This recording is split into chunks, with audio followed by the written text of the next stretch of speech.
Hi everyone, my name is Sophia Na and I live in Jamison, Pennsylvania. I'm a college student. I'm studying philosophy, history, and political science. Now I've been coming to New Wilmington Mission Conference my whole life.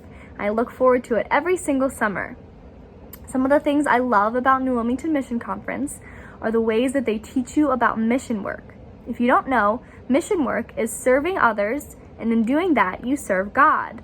So you talk to a bunch of different people who have traveled all over the world and have so many great stories to tell about how they see God, where they see God's Spirit at work. It's a really great place to learn all about different people and learn about how God works through them. Another great thing about New Wilmington Mission Conference is the friends you make. I have made some of my best friends at conference, and in fact, this summer I was supposed to take a trip with a group of friends from conference. We were going to go to Southeast Asia. We were on the summer service team of 2020, but now it's been changed to the summer service team of 2021. Because of coronavirus, we couldn't go this year, but we're hoping and we're praying that next year we can go and we'll come back with so many stories to tell you. For today, I'm going to be reading you a story. It's called Maybe God is Like That Too. It's written by Jennifer Grant and illustrated by Benjamin Schipper.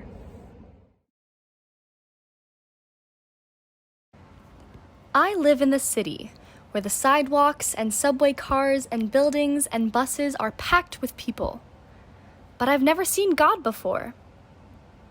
Grandma, does God live in the city? I ask one morning at breakfast. Yes, God is here, she says. You just need to know where to look. Whenever you see love, joy, and peace, God is there, she says, stirring her tea. Wherever there is patience, kindness, and goodness, God is there too. When you see faithfulness, gentleness, and self-control, that's God's Spirit at work. On the way to school, I'm on the lookout. I see a bus full of tourists, and I count 10 bright yellow taxis. I spy a man sweeping a stoop, and Grandma and I laugh when we see a tiny dog wearing a fluffy purple sweater. At school, Grandma hands me my lunch and hugs me close before she says goodbye. That's what love looks like to me. Maybe God is like that too. On the swings, I pump so hard I see over the wall into the alley. My friends shout, "Higher, higher," as my feet fly way up into the sky. That's what joy looks like to me. Maybe God is like that too.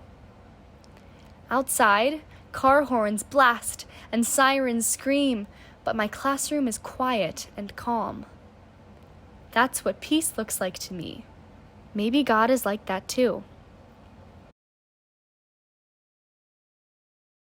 I try to tie my shoes, but the laces tangle around my fingers. My teacher sits down beside me and shows me how to tie them. That's what patience looks like to me. Maybe God is like that too. On the way home, I see a doorman wearing a red cape and a hat with a shiny brim. He's holding the door for a man using a wheelchair.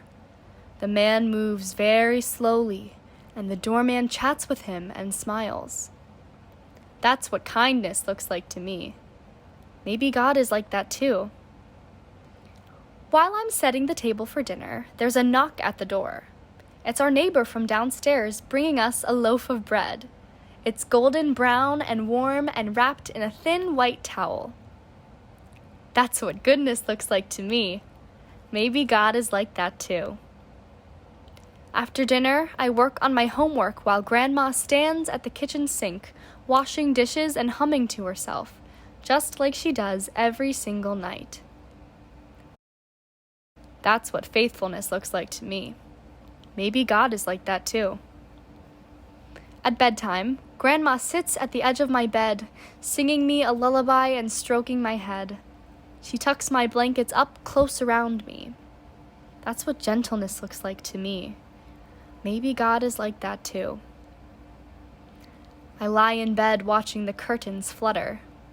I want to talk about that dog we saw today and how high I can swing, but Grandma says that once I'm tucked in, I have to stay in bed until morning. I close my eyes and try to fall asleep. That's what self-control looks like to me. Maybe God is like that too.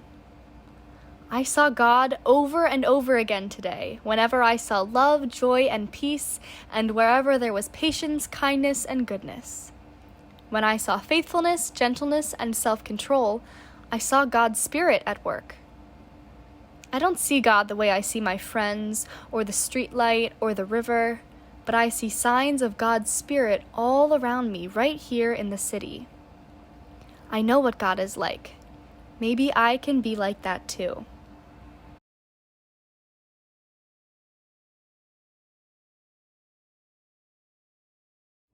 Wow, guys, what a great story. So there's just a couple of things I want to talk to you about before we end. The first thing I want you to do is I want you to help me count all of the times the main character saw God's Spirit. So we're going to hold up our hands and we're going to name them together. There was love, joy, peace, patience, kindness, goodness, faithfulness, gentleness, and self-control. How many is that? Can we count? 1, 2, 3, 4, 5, 6, 7, 8, 9. Wow, that's a lot of places to see God's Spirit. The other thing I want to remind you is that there are way more than 9 places to see God at work in your life. I know that this coronavirus has been really hard for some people. It's been hard for me. I miss my friends. I haven't seen some of my family. I feel lonely sometimes. Maybe you feel all of that too. So I want to remind you that God's Spirit is with you even when you feel sad or lonely or mad or angry or upset or helpless, like you can't do anything, or maybe scared. God's Spirit is with you through all of those things. And I want you to remember that whether you live in a city, like the character in the book, or whether you live in a town, whether you live with your grandma or your mom or your dad or your aunt or uncle or someone else, whoever you live with, wherever you are, God is with you. His Spirit is with you. And that's something really important to remember during the coronavirus, but also throughout your life. Thank you so much for joining me for Storytime, guys. Bye!